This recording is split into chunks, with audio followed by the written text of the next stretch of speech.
Moving average slope MA analysis menu से पहला option MA slope select करें। Moving average slope में हम एक से ज़्यादा मूविंग एवरेज की स्लोप्स कैलकुलेट कर सकते हैं।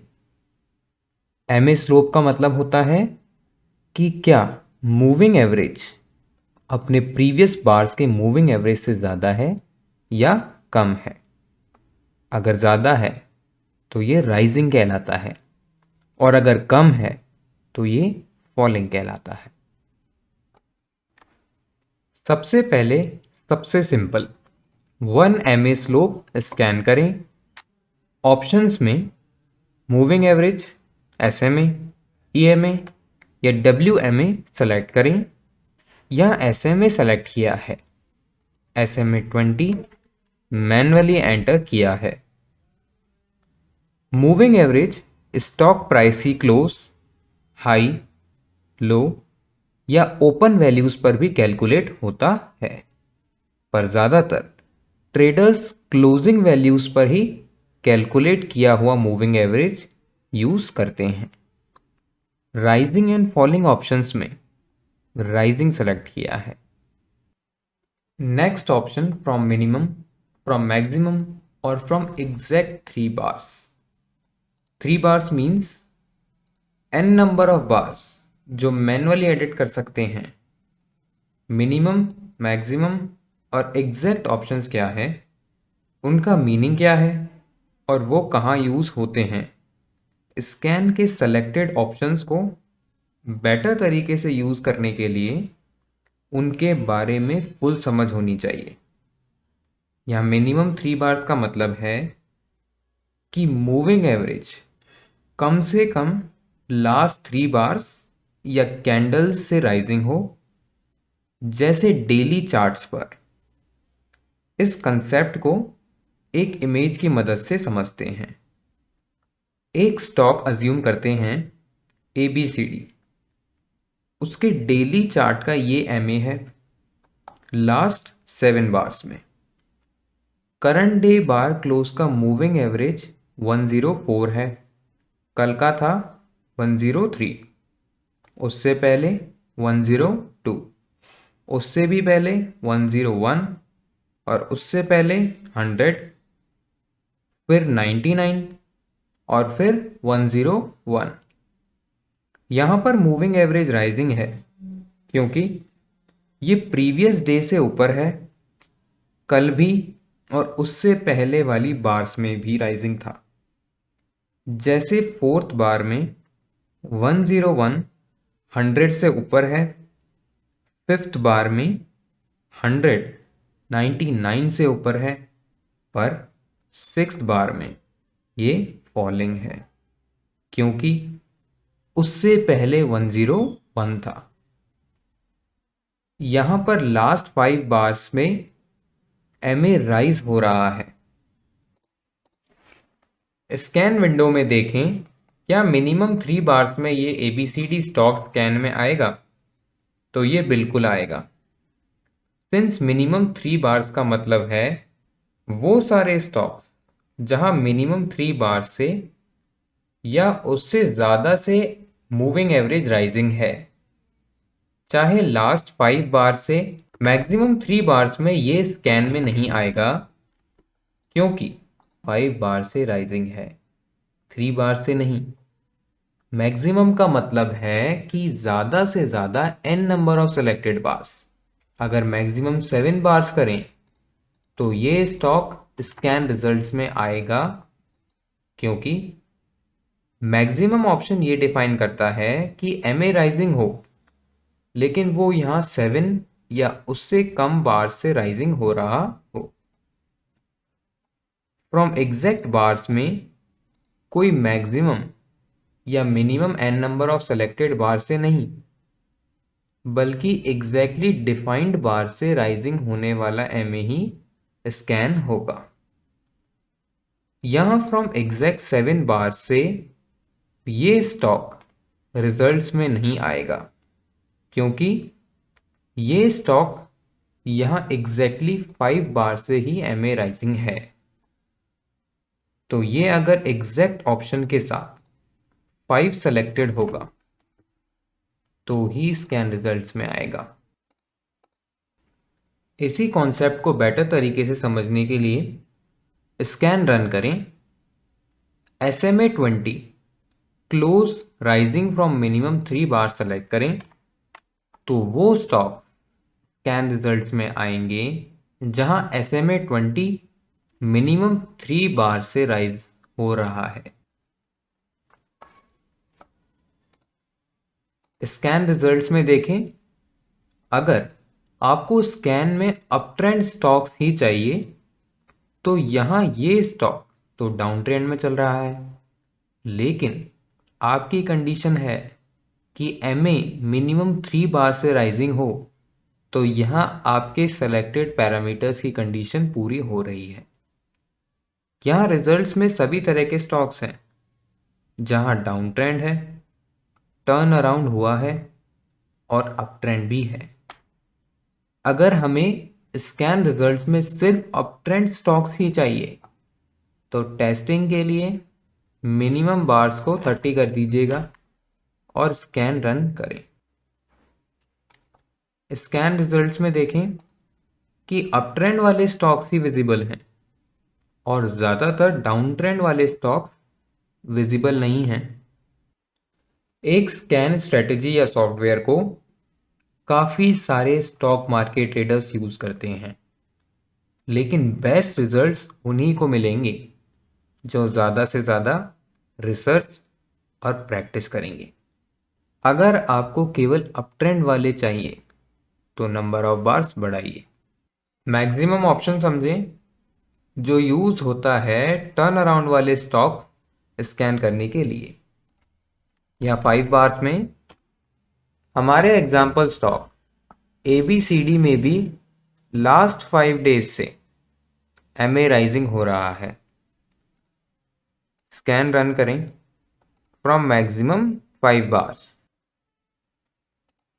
स्कैन रिजल्ट्स में देख सकते हैं कि ज़्यादातर टर्न अराउंड वाले स्टॉक्स रिजल्ट्स में विजिबल हैं। फ्रॉम एग्जैक्ट ऑप्शन में एग्जैक्ट 5 बार से MA राइजिंग स्टॉक्स स्कैन करें। अब 2MA स्लोप के ऑप्शंस देखते हैं। पहले MA स्लोप के लिए SMA 50 rising from minimum 10 bars और दूसरे SMA स्लोप के लिए SMA 200 rising from minimum 30 bars. यहाँ वो स्टॉक स्कैन होंगे जहाँ short term MA SMA 50 rising हो मिनिमम 10 बार्स से और लॉन्ग टर्म MA SMA 200 भी राइजिंग हो मिनिमम 30 बार्स से।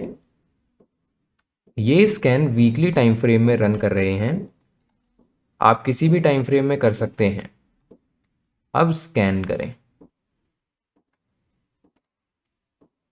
स्कैन रिजल्ट्स में देखें, प्राइस चार्ट पर डार्क रेड वाला MA 200 है और ग्रीन कलर वाला MA 50 है। यह सब तरह के रिजल्ट्स हैं जहां प्राइस MA से दूर है और जहां प्राइस MA के पास में है। स्टॉक्स जहां प्राइस MA से दूर नहीं है, फिल्टर करने के लिए ऑप्शनल पैरामीटर्स में से प्राइस पोजीशन ऑप्शन में नियर MA1 सेलेक्ट करें। यहाँ MA1 का मतलब होता है ऊपर ऑप्शंस में MA1 जो SMA 50 है और उसके नीचे MA2 है जो SMA 200 है। अगर 3MA स्लोप सेलेक्ट करेंगे तो यहाँ MA1 और MA2 के नीचे MA3 विजिबल होगा। जब हम स्कैन करेंगे तो रिजल्ट्स में वो ही स्टॉक्स आएंगे जहां SMA 50 के पास हो। रिजल्ट्स में देखें कि वो स्टॉक्स आए हैं जहां प्राइस हमारे सेलेक्टेड MA1 SMA 50 के पास में ही है। अगर रिजल्ट्स में हमें चाहिए कि स्कैन रिजल्ट्स में वो स्टॉक्स आए जहां लास्ट कैंडल ग्रीन हो तो ऑप्शनल पैरामीटर्स से कैंडल कलर ऑप्शन से ग्रीन कैंडल सेलेक्ट करें। सब स्कैन रिजल्ट्स में लास्ट कैंडल ग्रीन है। ADX optional parameter by default do not matter रहता है। अगर इसे डू नॉट मैटर ही रहने दें तो ये स्कैन रिजल्ट्स में कोई इफेक्ट नहीं करता है। अगर किसी को रिक्वायर्ड है तो वो ऑप्शन चेंज करके, जैसे यहां राइजिंग है, यूज कर सकता है। ये वो स्टॉक्स भी रिजल्ट में शो करेगा जहां n नंबर ऑफ बार्स, जैसे यहां 3 है, ADX राइजिंग है। स्कैन रिजल्ट्स में देख सकते हैं सब में ADX राइजिंग है, पर इस ऑप्शन को सेलेक्ट करने पर यहां वो स्टॉक शो हो रहे हैं जहां प्राइस MA से दूर है। अब 3MA स्लोप के ऑप्शंस देखें। ऑप्शनल पैरामीटर को डू नॉट मैटर ही रखें क्योंकि बिना सेलेक्ट किए ये स्कैन रिजल्ट्स पर कोई इफेक्ट नहीं करता है। MA3 SMA 200 rising from minimum 30 bars select करें। MA2 SMA 50 rising from minimum 10 bars select करें और MA1 SMA 20 rising from maximum 5 bars select करें। यहां MA1 SMA 20 rising from 5 bars का मतलब है ऐसे स्टॉक्स जो लॉन्ग टर्म में बुलिश हों पर SMA 20 मैक्सिमम 5 बार से फिर राइजिंग हो। यहां शॉर्ट टर्म में जिन स्टॉक्स में टर्न अराउंड हुआ है या हो सकता है वो स्कैन होंगे।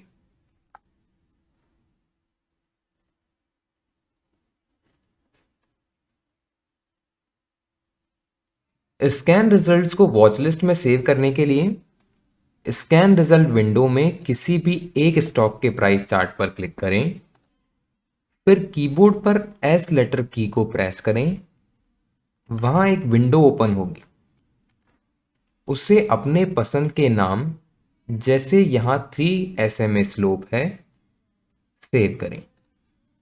आपकी saved watch list main window में दिए गए इस ऊपर वाले वॉच लिस्ट बॉक्स में अल्फाबेटिकल ऑर्डर में सेव हो गई है। अगर इस वॉच लिस्ट को हम जैसे SMA स्लोप के नाम से सेव करें तो ये अल्फाबेटिकली नीचे सेव्ड होती। एस अल्फाबेट वाली वॉच लिस्ट के साथ में जिसे हम नीचे स्क्रॉल करके ढूंढ सकते हैं। यहां हमने इस वॉच लिस्ट को पहले 3SMA स्लोप नाम से सेव किया था, तो ये हमें वॉच लिस्ट बॉक्स में सबसे ऊपर दिख रही है। हमने जो वॉच लिस्ट 3SMA स्लोप नाम से सेव की है, मेन प्राइस चार्ट पर उसके स्टॉक्स में वो SMA रिजल्ट्स विजिबल नहीं होंगे। वो अपने आप नहीं आते हैं, उन्हें प्लॉट करना पड़ता है। मेन प्राइस चार्ट पर राइट क्लिक करें, ऐड इंडिकेटर सेलेक्ट करें। Add indicator drop down menu से मूविंग एवरेज सेलेक्ट करें, 20 SMA और लाइन कलर सेलेक्ट करें और ओके क्लिक करें। मेन प्राइस चार्ट पर MA लाइन विजिबल है।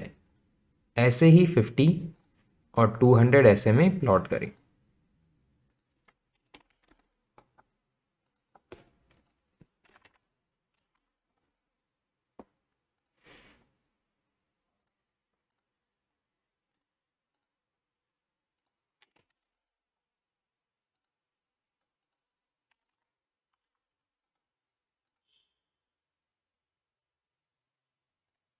मेन प्राइस चार्ट पर पहले से ही प्लॉटेड किसी MA को एडिट करने के लिए मेन प्राइस चार्ट पर राइट क्लिक करें, एडिट इंडिकेटर सेलेक्ट करें, पैरामीटर चेंज करें।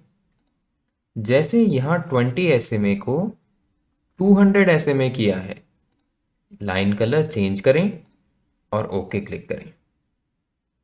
प्लॉटेड SMA, जैसे यहाँ SMA 200 को डिलीट करने के लिए मेन प्राइस चार्ट पर राइट क्लिक करें, डिलीट इंडिकेटर सेलेक्ट करें, SMA 200 सेलेक्ट करें और डिलीट क्लिक करें।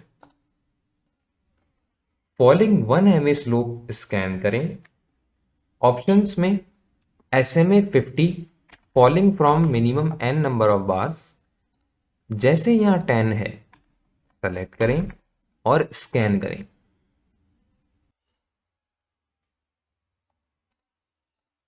स्कैन रिजल्ट्स में देखें वो स्टॉक हैं जहां पर लास्ट 10 बार से SMA 50 फॉलिंग है।